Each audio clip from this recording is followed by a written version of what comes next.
কি কারোর সঙ্গে ধাঁধা খেলা যাচ্ছে কি দেখি। এই তো একটা ভাই বসেছে। আসসালামু আলাইকুম ভাইজান। ওয়ালাইকুম সালাম। আপনার সাথে ধাঁধা খেলবো। ধাঁধা খেলার জন্য আপনি প্রস্তুত? হ্যাঁ। প্রশ্নটা হচ্ছে, মেয়েরা কোন তরকারিতে হলুদ লাগে না, হলুদ দেয় না কোন তরকারিতে? মেয়েরা হ্যাঁ, তরকারি রান্না করতে যায় কোন তরকারিতে আপনার হলুদ দেয় না? এটা আমি কিভাবে বলবো, আমি তো জানি না এটা। মেয়েরা হয়তো জানবো এটা। মেয়েরা জানবে, আপনি খান এটা না? আমি আমি খাই কিন্তু আমি বলতে পারবো না। দেখার চেষ্টা করেন।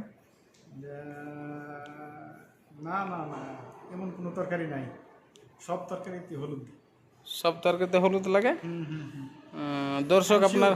আপনারা যদি জেনে থাকেন, আপনারা ভিডিওটা দেখার পর আপনারা কমেন্ট শেয়ার করে দিবেন, আর আপনার কমেন্টে জানান তিনি কোন তরকারিতে হলুদ লাগে না। অবশ্য ভিডিওটা দেখবেন।